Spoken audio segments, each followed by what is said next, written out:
Let's see here. I should be going live in our platforms, giving you guys value every week. I think I should be good. Switch my cameras around. And we will see how this runs, how this operates. Wins, aha moments for the week. Anyone like to share? Got my pillars written, rewritten, and now I feel much better about them. So for my program that I'm creating, and yeah, feel better about it. I wasn't feeling so good about it before. Wonderful. Everything's about forward progress and taking the steps needed to create the reality that we desire and evolve into that reality as well. And let me look at this here.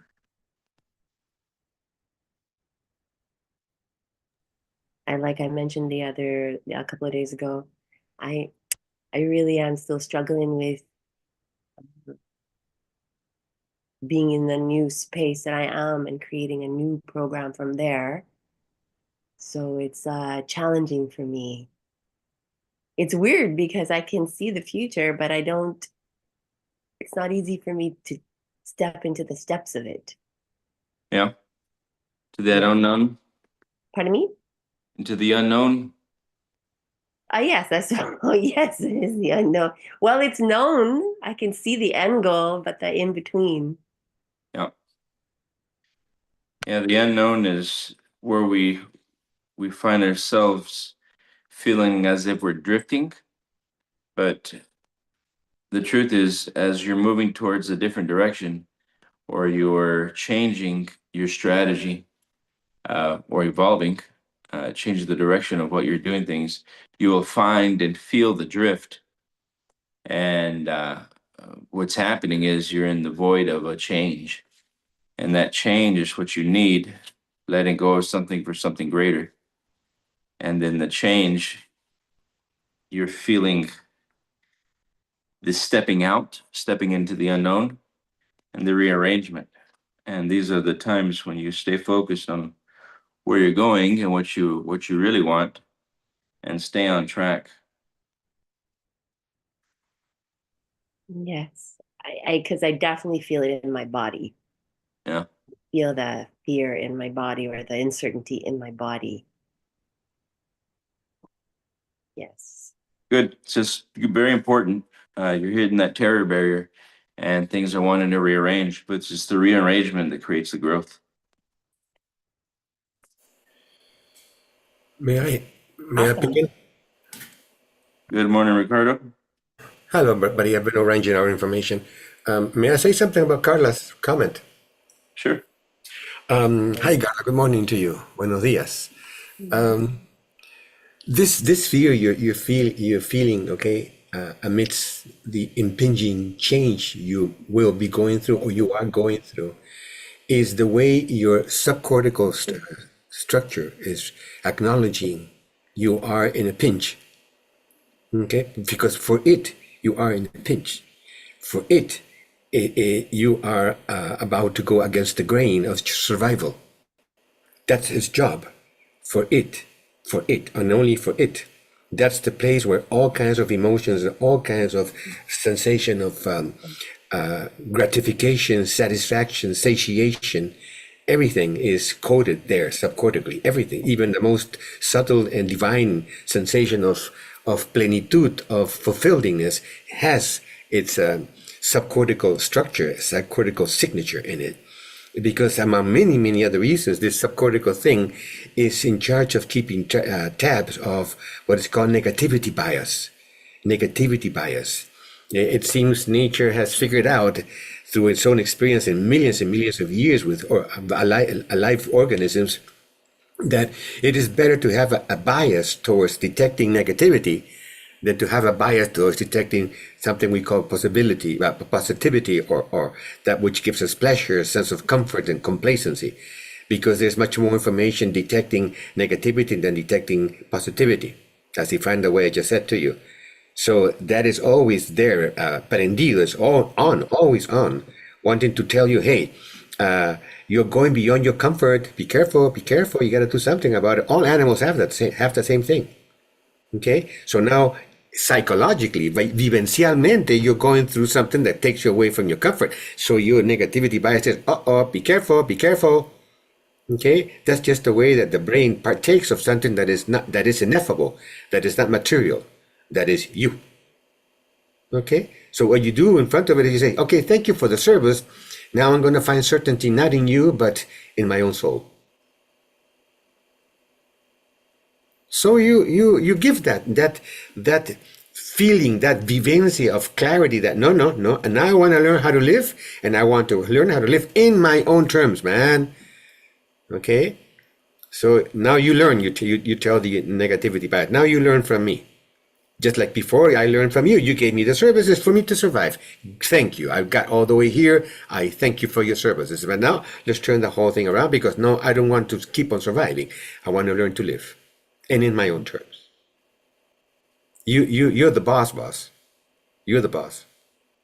You let him. When you no longer return back to the old way of thinking or the old correspondence, the old way of integrating your cognitive ideas, memories that you've had in the past, and you're willing to no longer return to that, then you take the introduction of the personal factor. You begin to introduce yourself to yourself, from yourself to yourself, from your higher self to your lower self. And this is whenever you start to take over the recognition of interdependency. And this is where you can enter into the spirit of any idea. But yes, you're traveling through that null zone of unknown. But that's your initiative, our initiative of growth.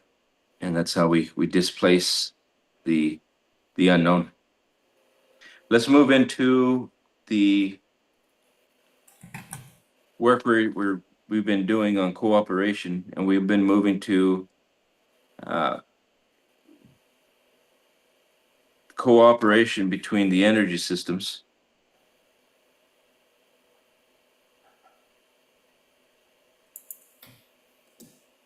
So that we can make this relatable. Yesterday, do you have our bullet points, Ricardo? Oh yeah, a hell of a lot.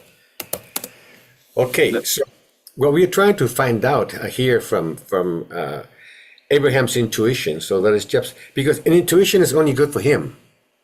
He will abide by that, and then he will say things to us that we listen, and it moves something in us. You want to make it ours because it isn't ours, but we want to make it ours. But his intuition is his and his alone. So what you want to do is transform, convert the very intuitions that he has into knowing, structured knowing. And that's what, at least that's my role here. That's what I'm after. Because the other day he said some things that were pearls. To me, they were just pearls. But I mean, I was so impacted by that in a couple of days. After a couple of days, I realized, oh my God, I didn't take notes of this stuff.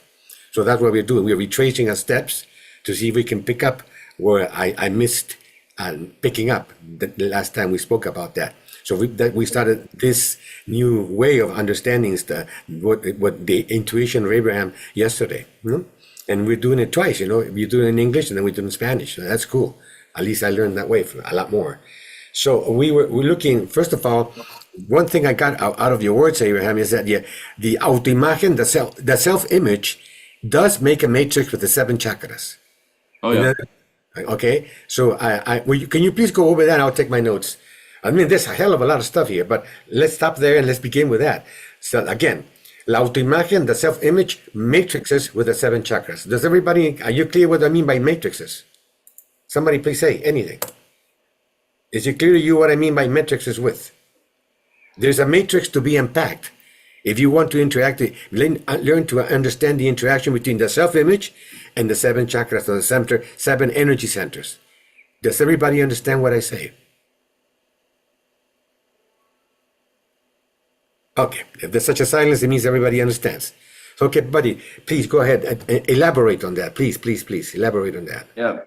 the interaction with that self-image is really the image is in all parts of your state of being. Where is memory held? Memory's in the field. Your memory's in the field. Your field is connecting to the brain, and then you think, right? So the image that you hold of yourself is an integrated image of multiple images, multiplicity of images of yourself.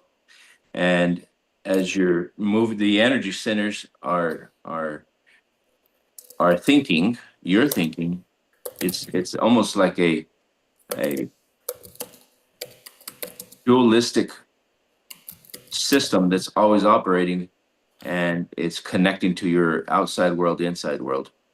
So the inside world is literally entangling with memory to move outside of itself, while it is viewing the outside world through your perceptors, through your eyes, ears, and it's picking up information from the outside world, feeding it to the inside world. The inside world is monitoring the outside world and its recognition of its own state of being, its own memories, of its multiplicity of selves, of ideas of itself. So we're becoming an inner-outer interactive cooperative role, because you don't see me, you see what you think of what you've learned about yourself, and you think that that's me. Okay, then what you just said holds a lot of information regarding information. First of all, let me stop here. Yep. This implies, what you just said implies something very, very powerful, that every chakra holds a memory of any sort, of some sort.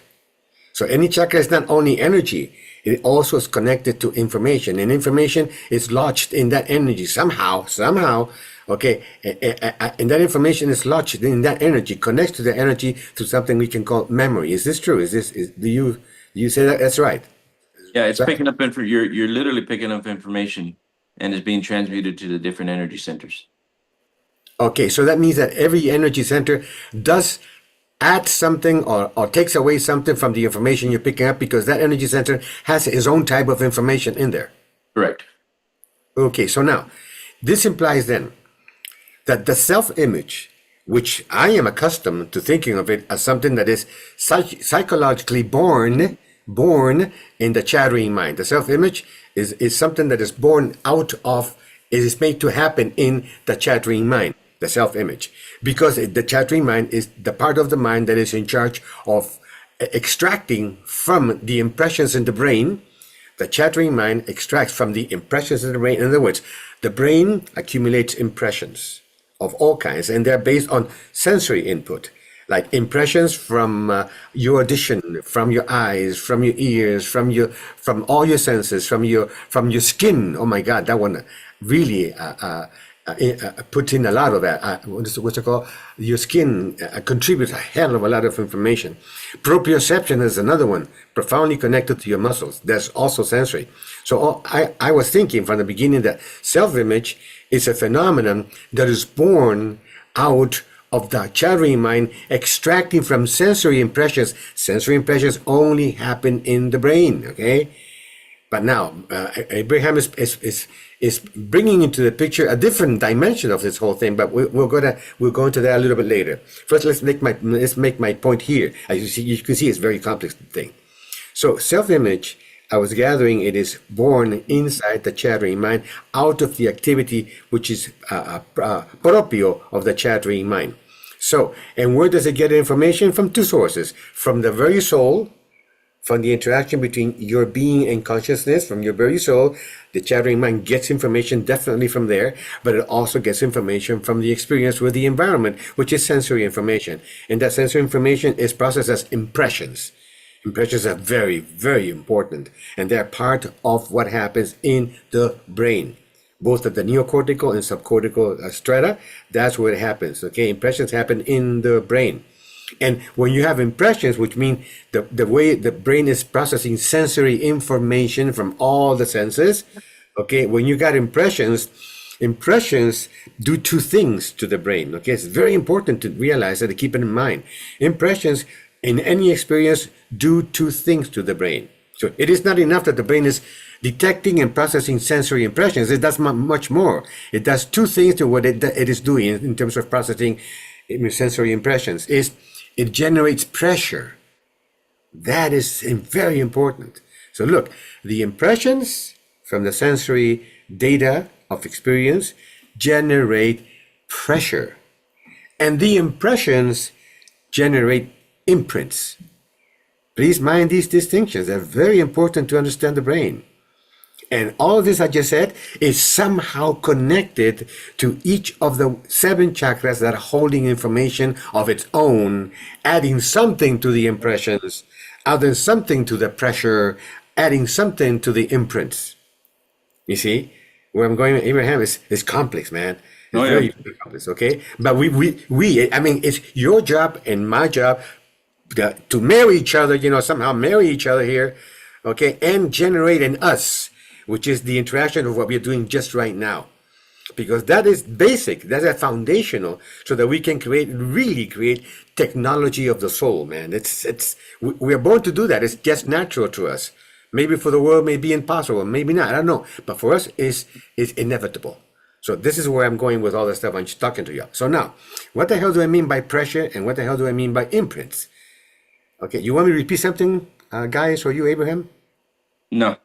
Okay, so what do I mean by pressure, and what do I mean by imprint? Okay, let's begin with pressure. Impressions will generate pressure in the brain. What do I mean by pressure? Okay, it's the requirement of life that the neurons must connect to each other, must wire within each other. Just a requirement of being alive. Okay, and that interactive wiring between the neurons doesn't happen just like that. There is a certain demand for that to happen. That is called pressure. So any experience will generate pressure. That is the prerequisite that neurons connect with each other so as to process information from the experience they just had. So any impression is the detection and the gluing, if you wish, of that information in the neurons. But that's not enough. It's just the beginning. That has to generate a pressure. There are several sources of pressure when you got an experience. For example, novelty generates pressure. It says, okay, let's connect, let's solve this thing. Novelty. Risk there are about 12 different aspects of pressure. Risk will generate pressure. Risk will say, okay, man, hey guys, you got a wire. You see, because we got to solve this risk. You see what I'm saying? And children especially, they love risk.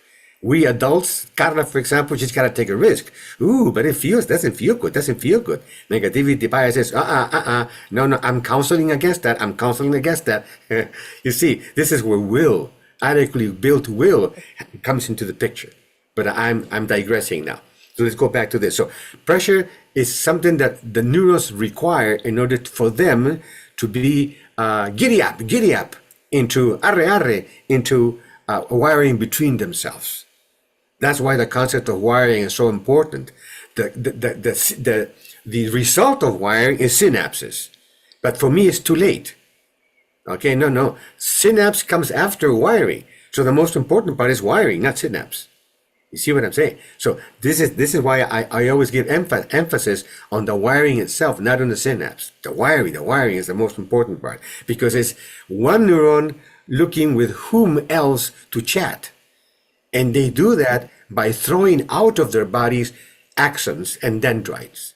And they crawl over the microscopic space, find out whom they connect with.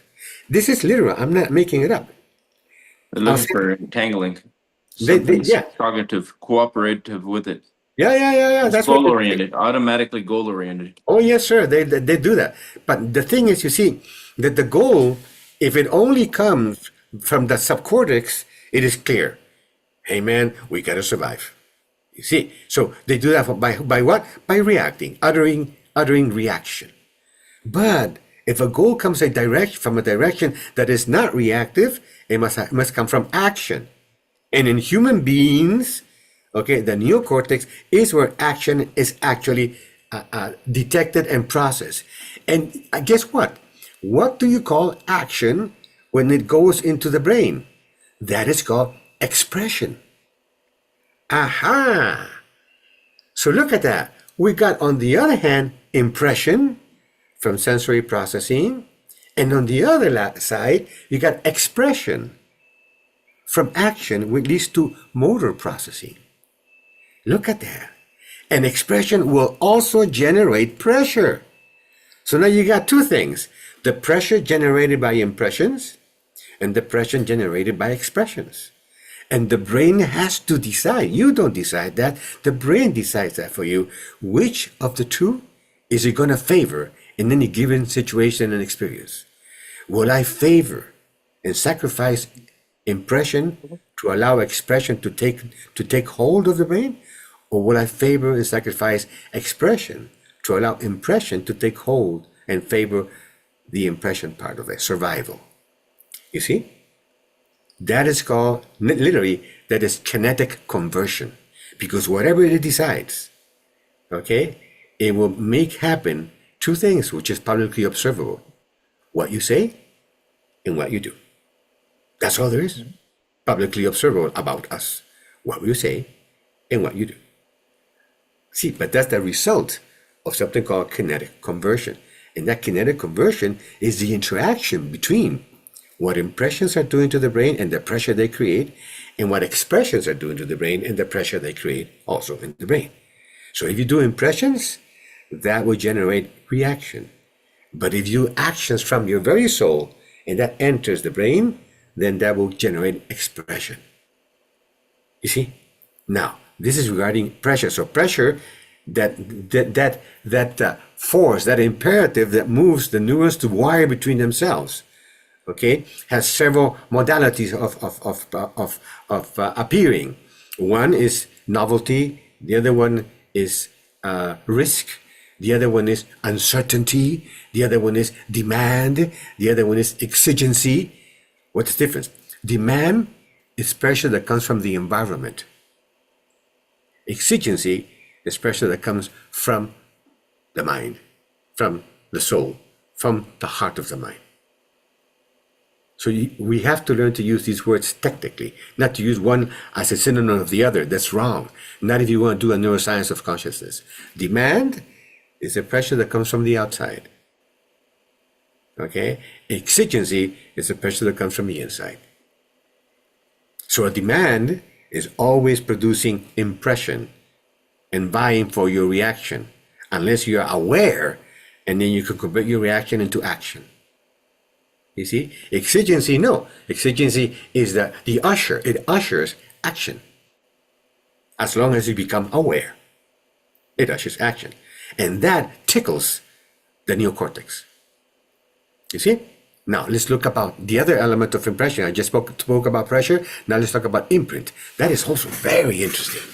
What do I mean by imprint? Look at this. Look at this. Any experience you have will generate an impression. But the impression can be imprinted. It is as if it were imprinted due to the seriousness of the experience. The impression could be imprinted like marks on stone. Literally. They will be very hard, if not impossible, to get rid of. Or the impressions can be imprinted like marks on wood, or like marks on sand, or like marks on water, or like marks on air. Those five are called imprints. You see? And every experience we've had, and maybe even the ones that Abraham comes from other lives, I know nothing about that stuff. But in this life, everything experience we have had can be boiled down to understanding what level of imprint that impression made in you. A mark on stone, a mark on wood, a mark on sand, a mark on water, or a mark on air. Okay? Now, that is a metaphor. But we have to unearth what are the actual mechanics in the real brain that are actually being represented by this metaphor. that still to come.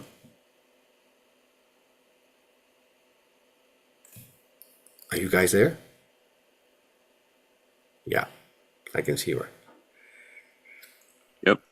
Okay, buddy. So you see, now what I just said to you is somehow profoundly connected to the mechanics of chakras. Definitely there is.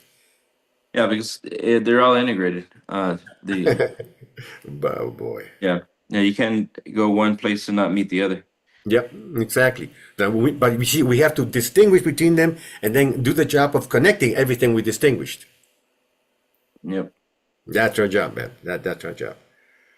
That's why I was so because knowing all this stuff, I knew all this stuff when I met you, and I was very surprised. I listened to you, and I noticed how your wording and the logic that connects words with words with words, and the way the words you use were so intuitive, but they were right on the spot. They were right on the Yeah, spot. flow. Yeah. So when I noticed that, I said, no, I gotta stay here. I gotta stay here. So I'm gonna stay here. I'm still here. It's nice. Your intuition is very nice, and your commitment to it is also even nicer. It's great, man. I do admire you for that. You got the guts to do that. It isn't easy to do that, to have the guts amidst all kinds of people that say, "Nah, come on," they didn't even see that. No, you gotta make. You keep again. You have to keep on making money. Hey, you have to keep on doing your tires, stuff like that. No. So, Carla, if Abraham did it, we can do it too.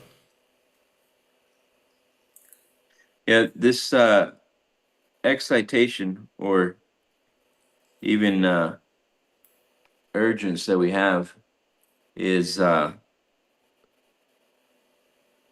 its own theoretical presence. It's upside down as well. Where everything you went through is the physical to the non-local, and then Okay. right? And Okay. then Beautiful. Yes. the reversal side would be the non-local to the quantum, right? Yes, sir. Indeed. And okay, Abraham, stop right there, please, before it goes away. Please. Now, do you? I mean, this is a test, okay? Do you remember? Please, I'm going to ask a question, and I'm asking the question not to Abraham, but to all of you, okay? I wanted to make sure that you guys are affixing this I've said before, and that you already have it affixed, okay? Okay. Can you please tell me if you remember, but if you don't, that's okay. I'll remind you. What do I mean by the three imperatives?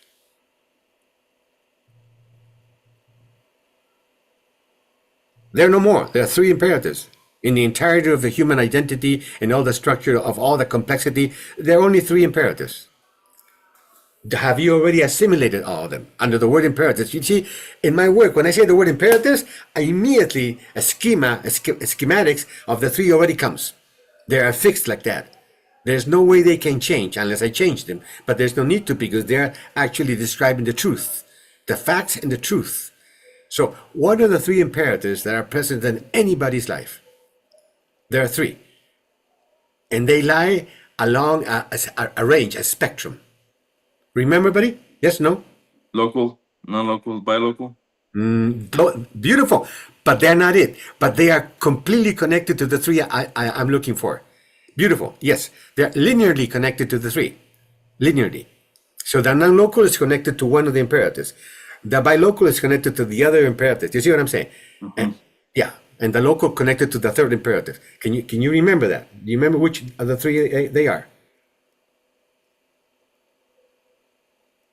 Okay, beautiful. You use the emergence, urgence, and excitation. Yeah, beautiful. So emergency only happens at its source, which is the subcortical brain. That's where emergency is. That's where it comes from. So it is made of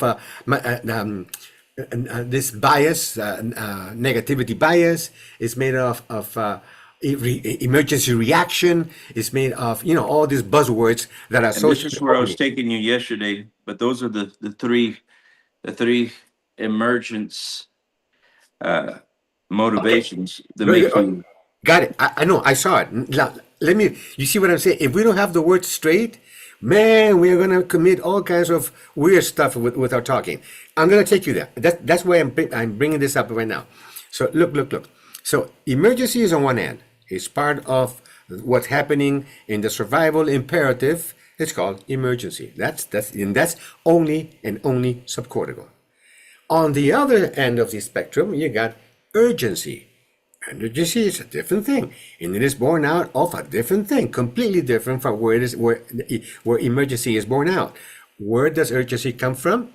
It comes from the interaction between your uniqueness and consciousness itself when they're talking to each other. Okay, this is where urgency comes from.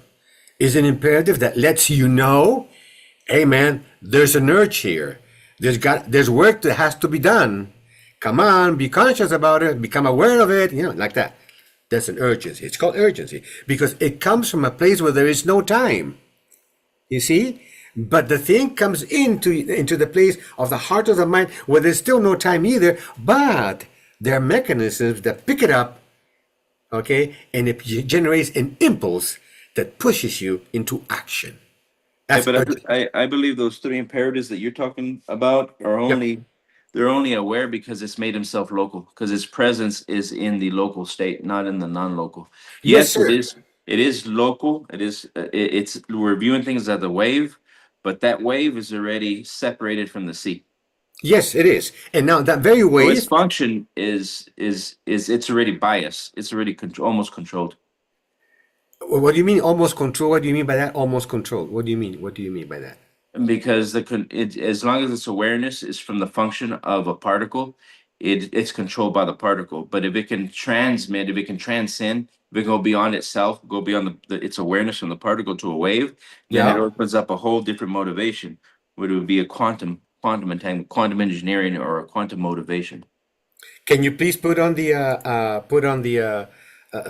so that I can put this stuff on the screen, please, to address exactly what you said. I already have it ready. You're gonna have to move. Give me 1 second here. Okay. I have an answer for you here.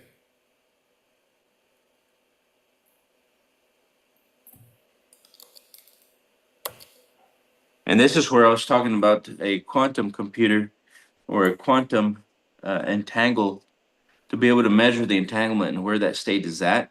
Yeah. As it's engineering itself. We are Yes. literally engineering ourselves. Yes, we are. And that's exactly where we have to go. We have to take the whole science to us in that direction. Yes? Because we can. Right? It's our responsibility, therefore. It's our So we have responsibility. that's the only way that we can find and agree where the wave awareness and the function come coherent. Yes, sir. Now let me show you this. So these things are called topograms. Okay, they show the structure of one particular side of the mind with regards to the brain. Look at this. This is the chattering mind. This is in Spanish, and this is the heart of the mind. This is the region called the heart of the mind. This is the mind from here all the way to here, the surface, all the way. This is the whole mind divided into big regions. Chattering mind right here, and the heart of the mind down here. Now, if you go underground, as if you were in an aquarium, right? You go all the way to the ground, at the top, bottom of the aquarium, of the glass, and then there's a thickness, right? That you can traverse, you can cross that thickness, which is called the underground of the mind, and then on the other side, there's consciousness. This hojigger here this is consciousness. Okay? So now, what are we talking about? Here is pressure, you see? The brain is a place where it will detect and it will compute pressure. Okay, what's pressure? The imperative for neurons to wire between each other. And it has about 11 different ways that happen, like novelty and risk and demand and exigency and stuff. Now, look at this. This is where emergency is born. The pressure is organized both in the neocortex here and the subcortex, all the color stuff here. And this is industrial cortex where emergency is born. Only there and only there. So there are more than 560 nuclei on the left and 560 nuclei on the right, because you got two subcortexes, one serving the left neocortex, the other one serving the right neocortex, okay? So in the subcortex is where your emergency is actually produced. But look at the other side. Urgency is produced here, not here. Emergency is produced here, not here, ever. Emergency, urgency. And look at this. The urgency is profoundly related to what happens in this deeper space of the heart of the mind, which is talking to consciousness. See, consciousness is absolutely non-local. Absolutely. Okay? But this space here is also non-local. It's a non-local space of the mind, which is Which the is only already way. biased. It's already Yeah. it's Why? Why already is that? echolocated. The reason why that is happening is because it is here that your uniqueness gets installed. Uniqueness gets installed here. And this uniqueness, as it talks to consciousness and the other stuff that happens in here, because a lot of stuff that happens here, out of that comes urgency. Yep. We've got to express that, you see. But then look at this. And in between the two of them, you've got exigency. It can go either towards emergency, or it can go either to urgency, or right in the middle. It can move about. You see, but now I didn't put it here because I wasn't ready to talk about it this way. But let me show you. In between urgency and emergency, there is a phenomenon called emergence. I'm not playing with words. Words were just right there, and I'm just using it where they're supposed to be used. In between urgency and emergency, okay, and in the middle there's exigency. Look at this. There's another phenomenon that happens between here and here. It's called emergence. Emergence is the very act of you emerging. The very act of you becoming aware, becoming conscious. You. So there's an emergence of you here where urgency comes into existence. There's an emergence of you here where the observer comes into existence. You emerge. There's an emergence of you here where the agent and other aspects of you come into existence. Thought and feeling happen here. They emerge here. Where there's an emergence of you where there is capacity to argue, to argument, for you to position yourself. There's an emergence. You emerge here. Not here as a position. You emerge here. So you see between emergency and urgency, there's emergence. You emerge along this spectrum in different ways. There are 18 different ways you emerge along this spectrum. That's called emergence. Now look what happens if you don't actually you're not allowed by your fathers or the situation, your mother, to emerge in your own terms. You're not allowed. Look what happens. Look what the brain will do. Emergency. It will detect it as emergency. And you let go of, and you lose sight of your urgency. You see? And all the time, while you emerge here, or you lose track of yourself here, there will be an exigency. So when you're an adult and you want to pick up on that, there is an exigency that will appear for you to change. Which will create dissonance. Oh, yeah. Okay, all kinds of things, buddy. All kinds of things. Yeah. Because it will take you out of your comfort zone. You see, that's it. That's why, if you understand exigency correctly, you'll see it is beautiful. Man, it is a lifesaver. But yeah, it's true. You know, the bummer is it takes you out of your comfort zone. It takes you out of your complacency states. It takes you out of what you consider is convenient to you. It changes your sense of convenience. It changes your sense of complacency. It changes your sense of comfortness. And also changes your sense of control, of caring, and of criteria. It changes. Also, but it also, depending on the individual and the way they were raised, if this area was consistently Transgressed?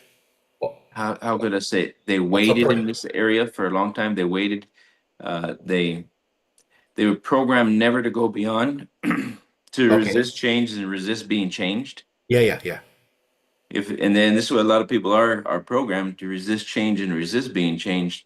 Then the dissonance, they have a love dissonance, and they never break out of the mold. They don't break out of the programming. They don't break out of what they know. Yeah, and that very good. And that program, it has two states. It can be an ascribed program, and it can be a transcribed program. If it is an ascribed program, you got it through your culture. If it is a transcribed program, it is a personal challenge to you because you were not allowed to be in there in your own terms. Both of them carry what you just said, this dissonance, except that you cannot see it. You can carry in an ascribed program. You can carry this dissonance. It can give rise to contradiction in your life, where you think in one way and you don't feel what you think, or when you think in one way and in the other one you think in a completely opposite way. All So of that. let's describe that dissonance. Yeah, of course. Yes. Because this here is what controls majority of the people's life is they're not aware of it. Yeah, okay, beautiful. Let's look at dissonance right there. We can look at it at any point here. Because this is where the toggling between the self-image, Yeah, okay. Say the more. toggling action in between your energy centers or feedback from each other is do it, don't do it, I can, I don't want to, I'm afraid, and then the roots pulling you back down. No, you're not like that. That's not who you are. Who do you think you are? And here we have this contradiction because the Beautiful. consciousness itself is becoming aware at different stages of itself. Yeah. Beautiful. Yes, sir. Beautiful. That's one more step closer to what we want to understand. Beautiful. Great. Let's take this and we can make this practical for everyone. The individual that is partaking in reality, he's thinking, right? He's partaking in reality. Yeah. He's thinking, or she is thinking. They're not really thinking. What is thinking? For this urgence, emergence, this motivation to move back and forth, it's moving from its own idea of itself and what it thinks is possible of itself from itself to itself. Yeah, it's purely self-reference. It's called self-reference. Purely self-reference. Yeah. You're rarely not dealing with anyone. Yeah. And we swear we are. We swear we are, no? We do swear we are. What are you dealing with? The mind matrix is that you are dealing with yourself, but 99.999% the space is empty. So who are you dealing with? I think we're dealing with our memories. There you go. And that memory is inscribed. It is written in all programs, beliefs, in programs, ascribed programs, inscribed or transcribed. The emergence and the urgence, do it, don't do it, grow, do not grow, go beyond what you know, don't go beyond what you know. That dissonance wave or mass program is puts a person in a position where they normally conform to the memory they have and their root. What's good enough, not good enough, what I'm worthy of, what I'm not worthy of. Am I worthy of love, not having love?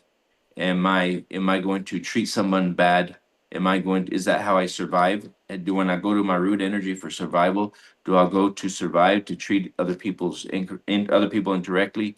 So this dualistic mechanism we call consciousness is arriving at itself at different points according to what it believes is possible and how it sees itself in reality. And talking a little bit more about dissonance, what you wanted to, which is the lack of cooperation. It is the evidence that there is underlying lack of cooperation. That's dissonance.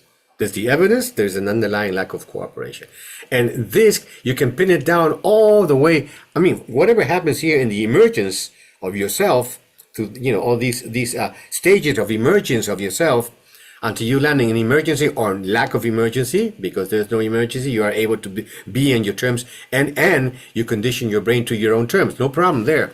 But look at dissonance here. Is when the left and the right brain, look, left and right, left and right, left and right, left and right. When you're born with about 200,000 axons coming from the left to the right and coming from the right to the left. They cross each other. They cross from one side to the other. About 200,000 axons when you're born, okay? Enough for default survival, okay? But when you are 21 years of age, you got 800 million axons crossing from one to the other side. From 200,000 you were born to 800 million at 21. What is that? It's the result of three things. One, there is communion between the left and the right side. 2, there is confusion between the left and the right side. And 3, there's contradiction between the left and the right side. All 3 states will be represented by axons crossing one to the other side. You see? So that's the ultimate, that's the epitome of dissonance, which is the lack of coordination or cooperation, between both hemispheres, both neocortical and subcortical. Because remember, in the subcortex, you've got one subcortex for your left brain and one subcortex for your right hemisphere. Each hemisphere, each neocortex has its own subcortex at the surface of it. Each. So it's duplicate. Yes, it is duplicate. In most structures, there's a duplicate. Okay? You see, that's what you got. That's what we are having to learn how to cope with, deal with, or steer with. 3 options by which you can take the reins of your life. When you went to dissonance, we went to communion and confusion. What was the other one? Yeah, contradiction. Communion, confusion, contradiction. I mean, the exact word is not contradiction, but it's the closest I could get, because the exact would be confliction, but there is no word like that in Spanish. In English, confliction, because it sounds the same. Like it rhymes. I like things to rhyme. So communion and confusion, they rhyme, but confliction, I'm like, I'm pressing it. I'm making it difficult. So I settle for the word contradiction. You see, because contradiction is a term that comes from another context. When we are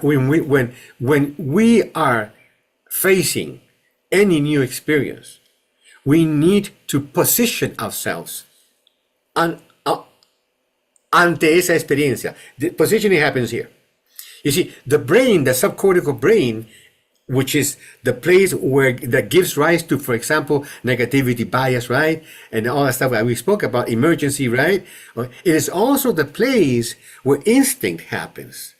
Let's stop right there, Ricardo, because we're close to our time. Okay.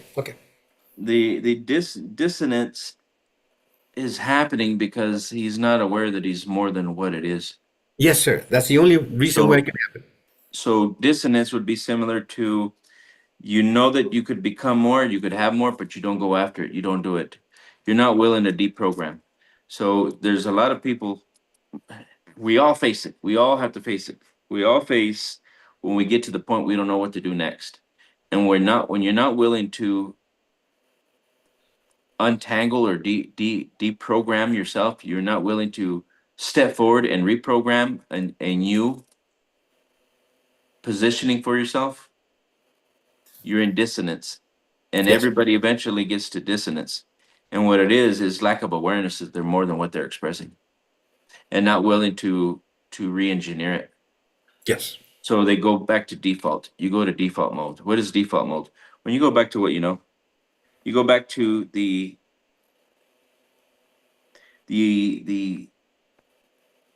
self-programmed belief systems themselves, and then we stay within that range, and you don't grow. You don't develop yourself beyond what that is, or what it thinks it is. So everybody's finding this place. Chances are 90% of people stay here, live here their whole life. They're not aware that they're not their name. They're not aware that they're not their program. And the distinction in awareness from itself to itself stays at a local state. Yes. Yeah. So this dissonance principle, how many times did you see the family believe that more was possible but never acted it out? Believe that more was possible but never figured out how to change themselves. The belief, they would say it, but they wouldn't do it. They wouldn't act it out. That dissonance is a mental program or awareness function that controls the behavior of any molecule, neuron, photon, electron. Yes. Beautiful. Yes. Everything falls in coordinates according to the centering process of what it sees itself. So we always go back to the centering principle of the agency of the mind. the agent of the mind and positioning of ourselves. And how is that connected to the operations you do that you call centering the energy in the seven chakras? You see, there's connection because the words are the same. But it is not enough to find that the words are the same. We have to understand the mechanisms that make it the same. Yeah, it would be pure divine light.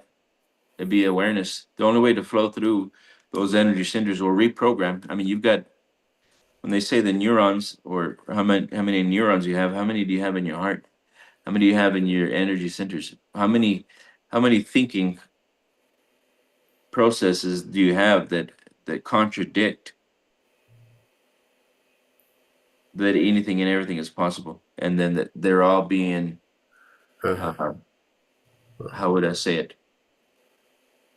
They're all in a unified cooperative force. As a potential. Correct. You can access it if you want to access it. If you dare.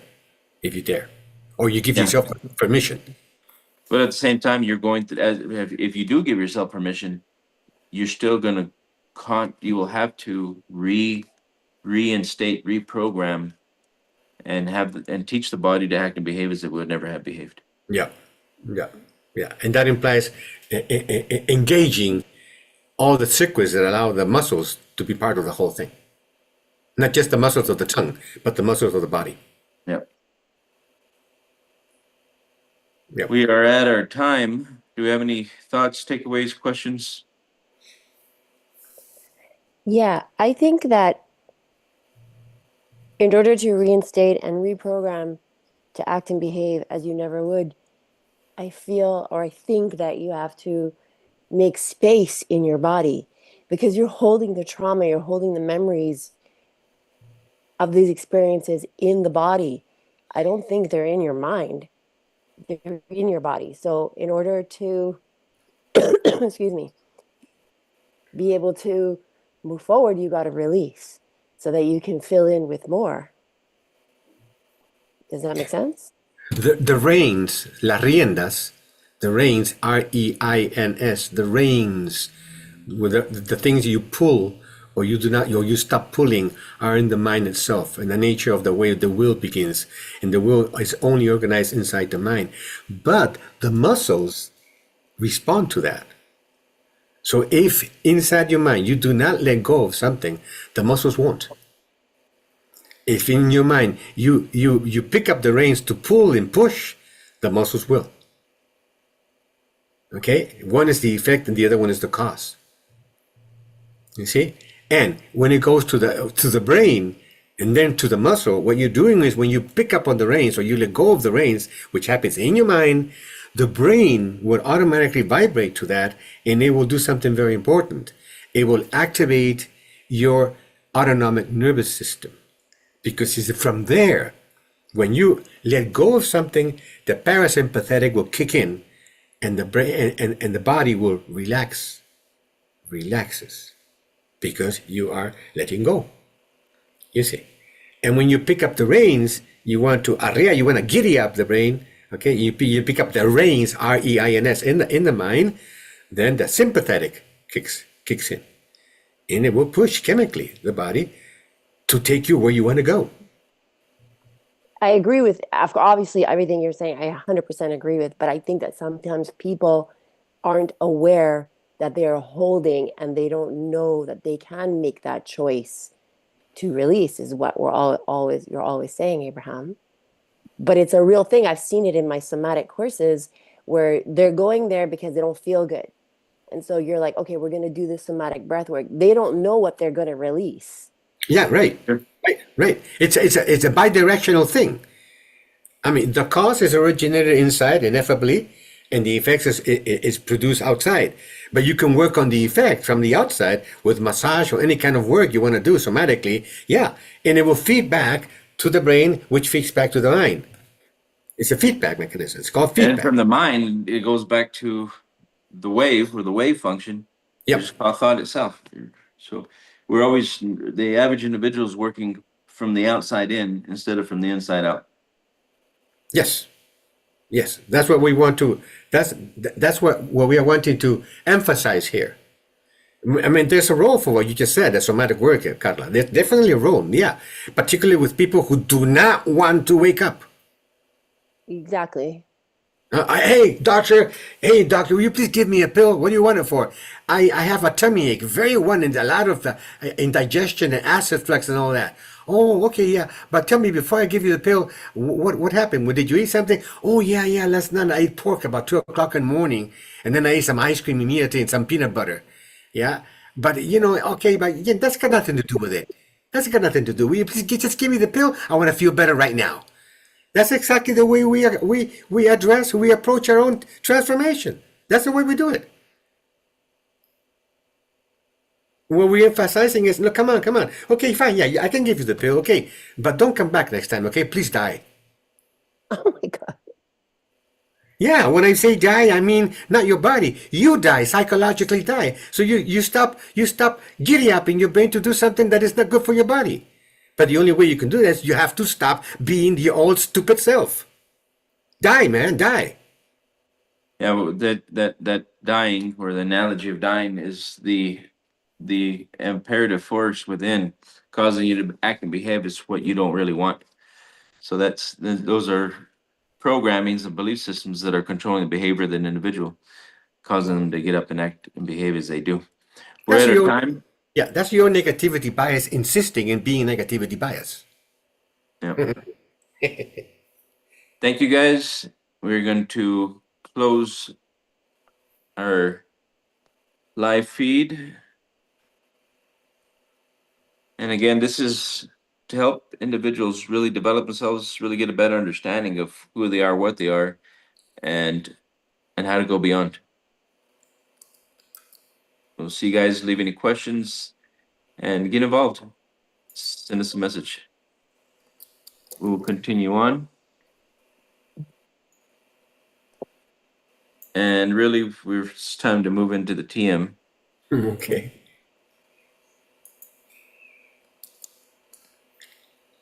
So we do TM now? Yes. Okay. Oh, so we have to leave this beautiful area and go inside of ourselves. Please sit down comfortably with your back straight up. Close your eyes, please. Close your eyes. And a little bit after a couple seconds, when your mind settles from all this effervescent activity, start thinking the mantra. Please just apply the procedure and let things happen to you. Yes? I'll control the time. See you on the other side.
Without opening the eyes, please. Without opening the eyes.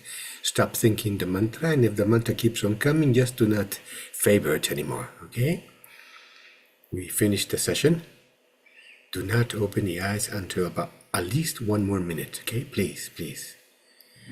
So as to allow the brain to abide by a new instruction and go and shift from the fourth state of activity you've exposed it to glide or slide back into waking state, okay? And you do that by stretching, by moving about your joints, like I'm doing right now. Move about your joints, stretching, rub. Okay. And be mindful of your eyelids. They can be heavy.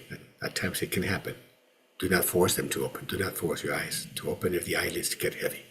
Just wait a couple seconds more. And the evidence that you've done everything correctly is that you'll get the droopy syndrome, like I like to call it. Yep. If you get it, it's because you've done it correctly. Okay, buddy, anything else you want to say? Abraham? Everyone have a wonderful day. Bye-bye, guys. Bye. Thank you. Love, love. You guys.